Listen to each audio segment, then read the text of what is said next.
Olá, amigos. Nossas saudações cordiais. Estamos mais uma vez aqui para o canal Lições de Amor, nesse quadro que é o Paulatino, do qual nós extraímos lições, trechos da obra Paulo Estevão para tempos difíceis. Eu sou Patrícia Lins e hoje nós estamos recebendo um convidado muito especial, que é o Rafael Papa. Rafael, por favor, se apresente. Oi, Patrícia, obrigado pela oportunidade de estar aqui com você nesse trabalho sério, nesse trabalho bonito, né? Como vocês disseram, meu nome é Rafael Papa, eu resido na cidade de Juiz de Fora, Minas Gerais. Né? Tenho alguns livros, né? Algumas obras, sou expositor espírita, né? Sou membro da Rede Amigo Espírita também, tenho um orgulho danado disso, né? Da divulgação espírita. E também admiro muito o seu trabalho, o carinho que você tem com essa obra Paulo Estevão, né, que é uma obra tão bonita, uma obra tão reveladora, que nos traz tantos ensinamentos. Então, que a gente possa ter uma troca muito boa aqui. Feliz mesmo, como eu te disse antes, né? É o mesmo de antes, é o mesmo de agora, viu? Não muda não. E muito grato aqui pela oportunidade de estar com você, né? E parabéns pelo seu trabalho. Vamos trabalhar, que a gente possa fazer um bom estudo juntos. Assim seja, nós que te agradecemos pela oportunidade. Então, meus amigos, hoje nós vamos aqui fazer uma abordagem de um assunto sensível, porém muito importante, que está na obra Paulo e Estevão, lá na segunda parte, quando Paulo começa a fazer os seus primeiros labores apostólicos. Ele já estava num ritmo bastante intenso de formação das igrejas, indo de cidade em cidade, com a companhia fiel de Barnabé. Tinha passado já por alguns banimentos, algumas expulsões, por flagelos, né? Então, ele já estava experimentado. E Emmanuel vai dizer que ele se encontrava já um homem transformado. Já não era mais aquele impetuoso do início da obra, né? Ele já tinha dominado o seu orgulho, já tinha percebido no serviço a oportunidade de praticar os ensinamentos de Jesus, e o lema que lhe foi deixado por Abigail, do ama, espera, trabalha, perdoa, para ele tinha se tornado o seu lema de vida. E nesse ínterim, o que acontece? Ao sair de Antioquia de Psídia e se deslocar para uma outra cidade próxima, que é a cidade de Icônio, ele acaba encontrando por lá uma moça muito jovem, chamada Tecla, que era noiva de um rapaz de nome Tamires, e que ao perceber a eloquência, o magnetismo pessoal do apóstolo Paulo, fica completamente apaixonada. E não soptando esse apaixonamento, procura o apóstolo Paulo para fazer a confissão desse amor. E ele, surpreendido, né, e Emmanuel deixa entender que talvez ali ela também tenha sido um instrumento de assédio espiritual para poder colocar algum óbice, né, ao trabalho que Paulo realizava. Ele, surpreendido e com muita energia, diz a ela: não te apaixones por um homem feito de lodo e de pecado que se destina a morrer. Fazendo essa distinção, né, do homem Paulo, o homem falho, o homem imperfeito, e a mensagem que esse grande homem carregava. Então é sobre essa frase que a gente vai dialogar aqui hoje com o nosso amigo Rafael. Rafa, fique à vontade. Ah, Patrícia, o que você disse aí foi muito interessante, né? A percepção de Emmanuel e de Paulo também, né? Quando ele recebe esse assédio espiritual também, né? Paulo estava sendo tentado, assim como todos nós somos tentados o tempo inteiro. Nós não podemos esquecer daquela frase do Livro dos Espíritos, que de ordinário são eles que nos dirigem, né? Se os nossos pensamentos estiverem navegando pelo caminho da futilidade, da superficialidade, né, do caminho da maldade, pode ser que os espíritos utilizem os nossos pensamentos para expressar esse tipo de situação, que é uma situação constrangedora, né? Porque ele era um apóstolo, como você disse, né? Um apóstolo. Ele não estava ali também preocupado, como você disse antes, com a integridade física dele, mas estava preocupado com o futuro da igreja. Ele sabia da sua posição. E isso era muito bonito nele, né? Isso era muito bonito nele. E a gente vê isso também muito no Chico, né? Ele sabia quem ele era, ele sabia a importância da fala dele, ele sabia que o comportamento dele poderia reproduzir na sociedade espírita, Kardec também. E é um cuidado também que a gente precisa tomar enquanto espírita, né? Que não é fácil, porque somos de lodo, né? De pecados. A Patrícia não está enxergando, nem os amigos do canal aqui, eles são lições de amor, né? Mas estão enxergando os meus pecados, mas os espíritos que nos cercam enxergam, olham a nossa questão perispiritual, né? Médios mais ostensivos conseguem fazer essa percepção. E nós temos que tomar muito cuidado mesmo, né? Com a nossa questão espiritual e também com os assédios de toda sorte, que a gente possa estar. E essa lição de Paulo é para que a gente também, na minha percepção, Patrícia, que a gente possa estar muito focado, que nem sempre é muito fácil, no que vem de fora para a gente. Que às vezes o outro pode nos trazer questões que nos colocam em situações completamente embaraçosas e a gente entrar no ritmo dele, entrar na sintonia, entrar na vibração e a gente começa a estragar o processo, né? A se estragar, né? Porque o processo por si só estragou-se com o pensamento, né?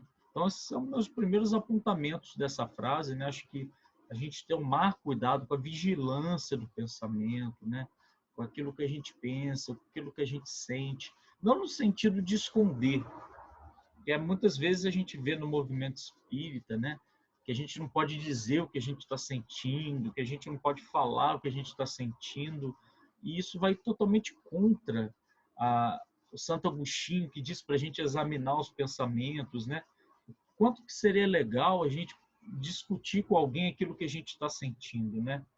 É valorizar, olha, hoje eu estou com rancor, né? E você legitimar a minha dor e a gente se acolher, você dizer a sua dor para mim e a gente se acolher, não no sentido da gente ficar chorando pitangas, né? Não é isso, mas de se acolher, de se cuidar, porque se a gente começa a jogar para debaixo do tapete, a gente abre uma brecha enorme de rancor, de amargura, de mágoas, e os espíritos veem nisso uma oportunidade para abrir brechas. Abrir brecha. Uma coisa é o pensamento pedagógico, edificante. Acho que você é psicanalista, né? Você sabe bem disso do que eu estou falando, né? Depois você pode terminar para a gente. Essa brecha que a gente dá por não cuidar dos pensamentos, né? Por não querer tornar consciente o pensamento que existe, que a gente sabe que está ali, está morando no coração. E Paulo era corajoso. Ele tornou consciente aquele pensamento, ele sabia o que estava acontecendo. Né? E para mim esse ato de coragem dele foi fantástico, porque ele quebrou o processo obsessivo, ele se desvencilhou, né? E ainda foi humilde, né? Pelo menos são esses apontamentos que eu consegui tirar dessa parte, né? A gente não se esconder, né? Porque os espíritos, que são a maioria, sabem de tudo, né? Então, quando a gente esconde alguma coisa, a gente esconde da gente mesmo. Excelente. Você falou da psicanálise, Rafa, eu me lembrei, tem uma obra de Freud, A Interpretação dos Sonhos, e aí tem um anexo que ele fala sobre a responsabilidade moral pelos nossos sonhos, que às vezes são perturbadores, né? Que como o nosso inconsciente também se revela pelos sonhos, às vezes a gente não confessa, mas sonha com aquilo que a gente está ali marcado. E aí ele, ao fazer a explicação, ele vai dizer, ora, é lógico que o sonhador precisa se responsabilizar moralmente pelo que ele sonha, porque ainda que ele desconheça, que esteja no inconsciente, ele sabe que faz parte dele. Então é melhor que ele lance o olhar sobre isso e incorpore, como você falou, né?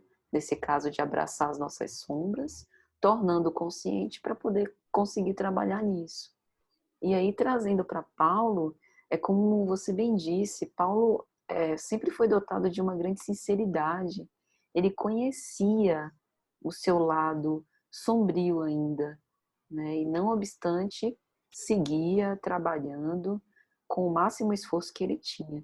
Então, eu queria te perguntar isso, Rafa. Assim, a gente, né, que também somos feitos de lodo e pecado, e que, por vezes, sabemos dos nossos espinhos, mas achamos presunçosamente que está tranquilo, que a gente vai fazer o trabalho e vai dar tudo certo, e a gente acaba sendo presa desses tipos de artimanhas, né? Queria que você falasse um pouco disso. Porque essa sinceridade é muito importante, né, Patrícia? É lógico que a gente não pode ficar o tempo inteiro falando, pensando nisso, né? A gente tem uma parte lá que André Luiz fica se lamentando dos seus erros, né? E Clarencio pede para ele costurar os lábios, né? Disciplinar os seus lábios, né? Não é o objetivo, mas existe um objetivo pedagógico de você olhar para si com muita sinceridade. E quando a gente faz esse olhar sincero, esse olhar contínuo, né? Esse olhar amoroso também, porque muitas vezes a gente olha para dentro de si com muita culpa, ainda mais espírita, né? Que deve ser endividado até a boca da garrafa, né? Então, assim, eu acredito plenamente, né, que nós espíritas que recebemos essa doutrina consoladora aqui no Brasil, que a mediunidade se expandiu, né, de forma mais acentuada do que outros países. Existem outros países, mas não como aqui, né, não com os médiuns que nós temos, né? Aqui é o espiritismo redivivo, né, o cristianismo redivivo. Então a gente lida muito com isso, né? E algo que merece luz é essa questão de Paulo, né, se afirmar como de lodo e pecado, né? E também me vem à tona quando ele fala para que não deposite nele, né? Essa questão dessas esperanças, os relacionamentos do dia a dia também. Porque muitas vezes a gente deposita nos outros expectativas demais. E a gente se decepciona, né? A gente se decepciona quando a gente porque quando uma coisa é a gente ter uma amizade, né? Outra coisa é acreditar que você vai ser bom o tempo inteiro comigo, que você, né, vai ser perfeita comigo, e não vai ser. Não vai ser. Somos todos imperfeitos, né? Numa relação de amizade, um vai errar com o outro, um vai se indispor com o outro, né? Então a gente vê muitas dificuldades nos relacionamentos pessoais, principalmente relacionamentos afetivos, porque alguém coloca uma expectativa muito grande, né? Coloca uma expectativa muito grande. Paulo também quis trazer talvez esse apontamento, né? Não deposita as suas esperanças em alguém de lodo e pecado, né? Não quer dizer que a gente não vai se relacionar, que a gente não vai ser amigo, que a gente não vai poder ter namorada, se casar, pelo contrário, né? Mas que a gente não deposite no outro, no dirigente do centro espírita, no dirigente da federativa, que a gente não deposite no expositor espírita uma perfeição, porque a gente se assusta depois, né?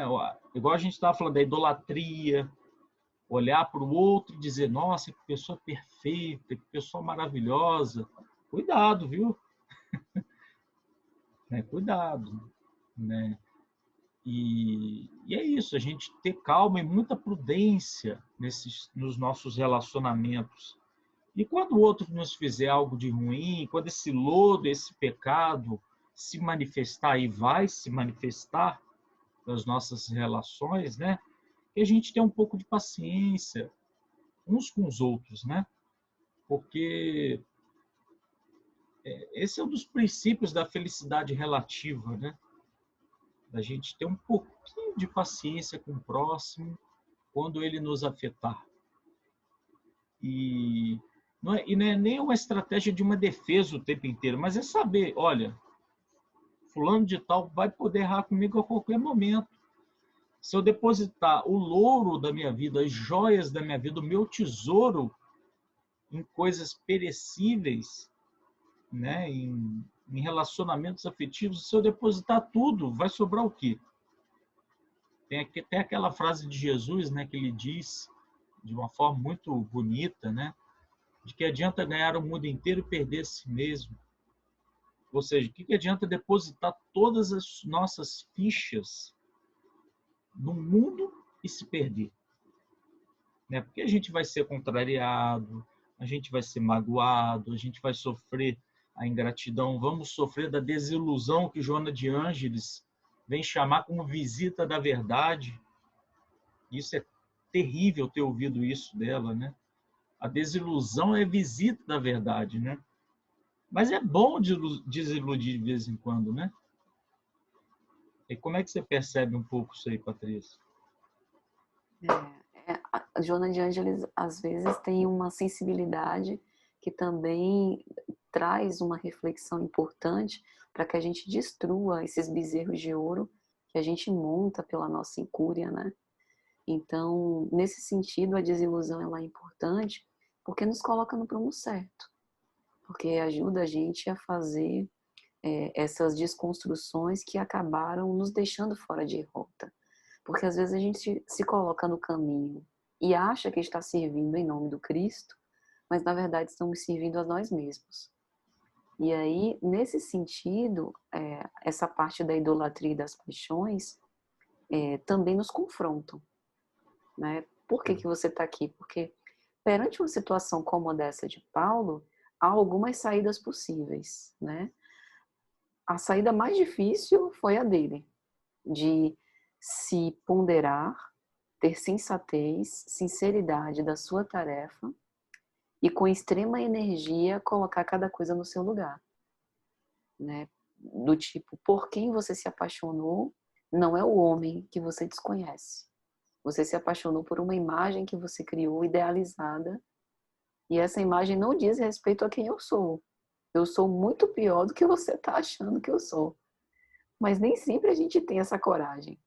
Às vezes, para nós, é mais conveniente que o outro continue pensando que a gente é isso mesmo, né?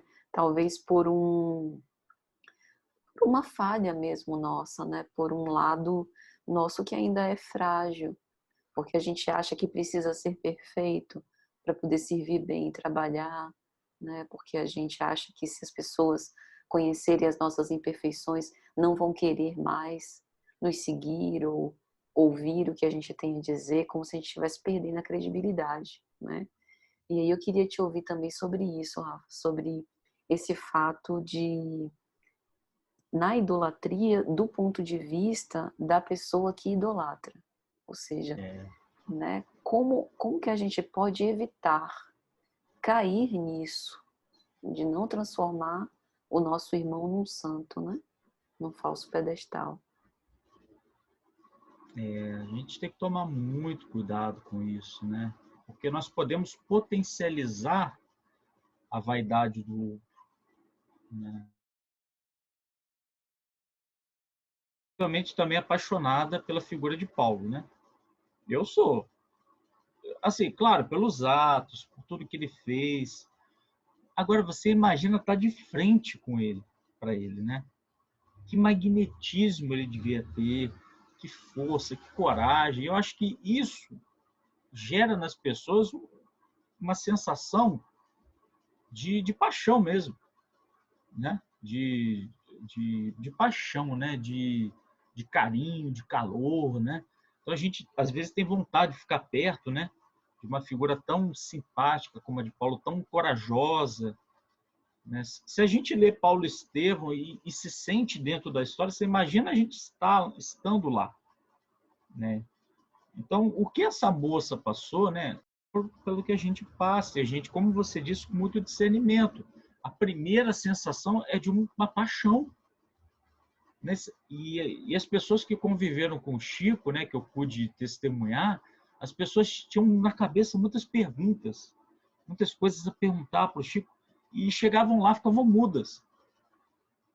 porque a emoção era tão grande, né, de você estar perto de uma figura, de um magnetismo, né? Então, eu acho que assim, você sente o magnetismo. Aí você respira, calma.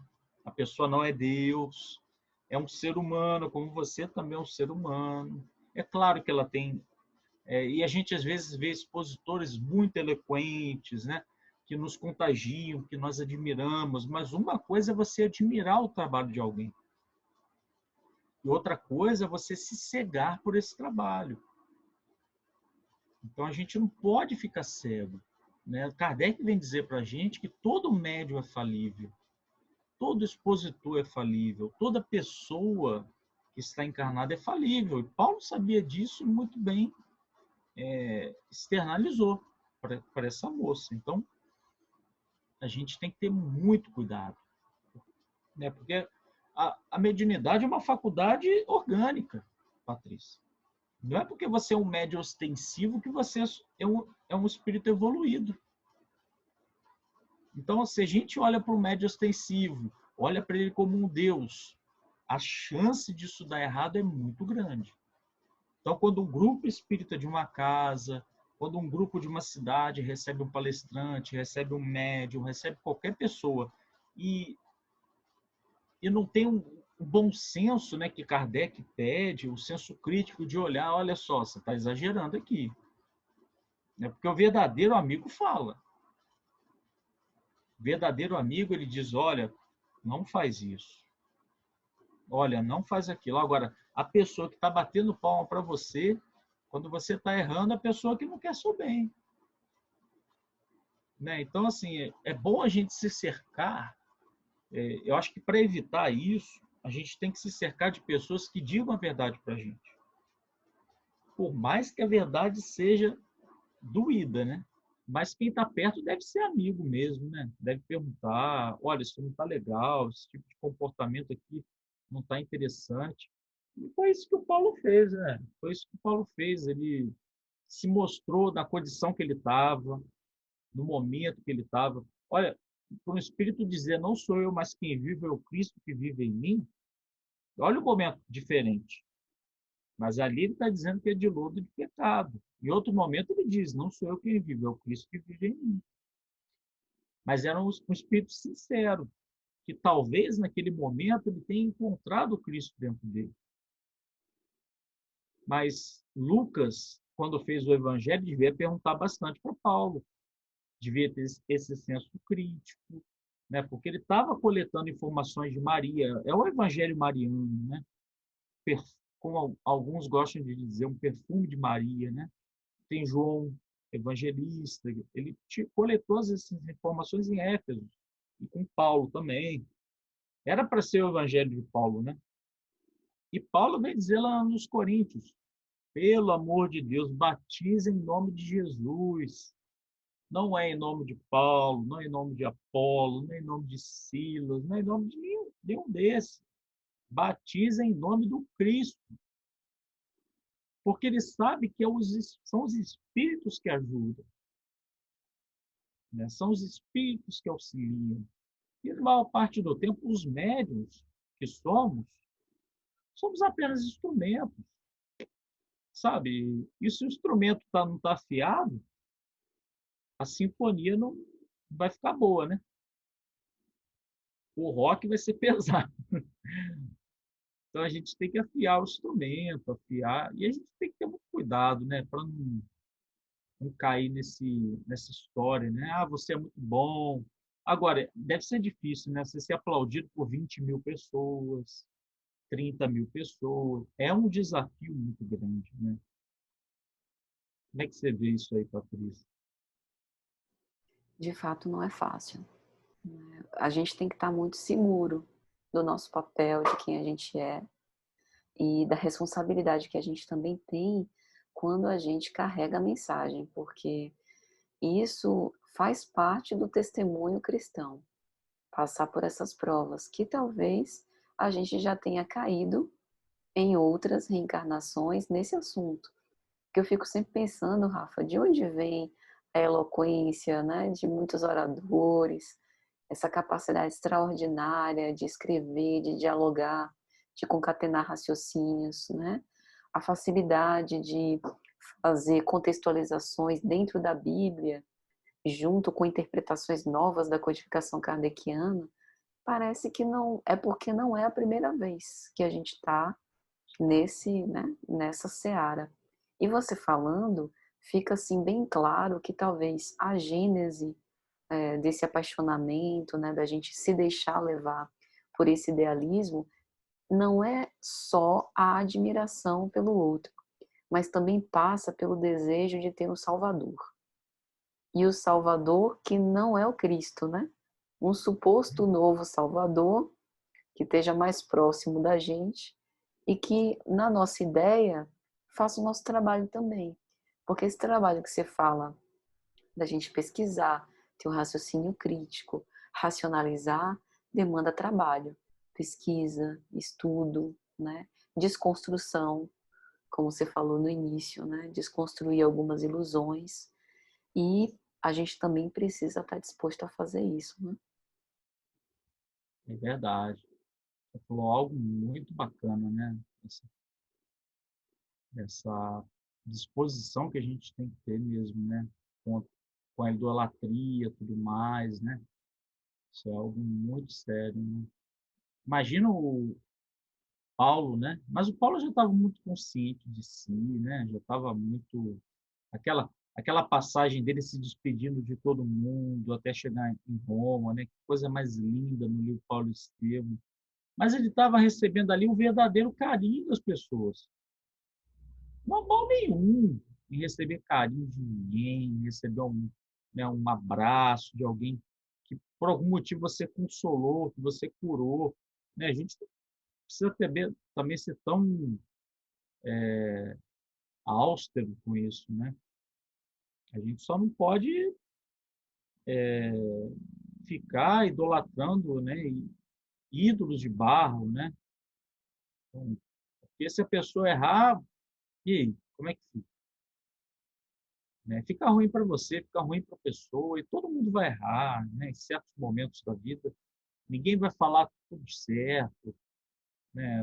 A gente pode dizer bobagem e não perceber, né? Ser acometido de um processo de obsessão. Verdade. E que isso não seja pretexto para a gente abandonar tudo, né? Não, agora Exatamente. o espiritismo não me interessa mais porque orador A, ou escritor B, né, ou Não, médium X. Muito boas reflexões, Rafael. a gente tem que seguir, sabe? O que Kardec diz no livro dos Médiuns, os Espíritos dizem para Kardec, é que nós não podemos suprimir um benefício pelo engano de poucos, de alguns. Então, a gente aprofundar e fazer a nossa parte, né? Fazer a nossa parte. Então, se a gente aprofundar, se a gente fizer a nossa parte, a gente começa a ter senso crítico, começa a desenvolver esses aspectos emocionais da inteligência e não cai no erro, né? Muita gente às vezes só critica e não faz nada. Ótimo. Ô, Rafa, gostaria de agradecer muito sua presença aqui, muito boa, né? A gente acabou enveredando por assuntos todos que contextualizam com a nossa frase inicial de algum modo, e eu penso que o objetivo principal, que é também trazer o texto para os nossos dias atuais, acho que a gente conseguiu fazer isso muito bem. Então, gostaria de agradecer muito sua participação, Deus te abençoe. E Obrigado, viu? Deus abençoe, que essa obra cresça, ganhe a proporção que ela merece, que ela navegue o mundo inteiro. Parabéns pelo seu trabalho, né? Que você continue navegando pela doutrina espírita, suportando esse conhecimento, porque é muito importante. As pessoas precisam da doutrina espírita, porque ela tem recursos maravilhosos. Que você continue firme no seu propósito. É o meu desejo para você. E um abraço para todo mundo do canal de vocês, né? Força, vamos trabalhar. que assim seja. Então, gente, é isso. Até a próxima, se Jesus permitir.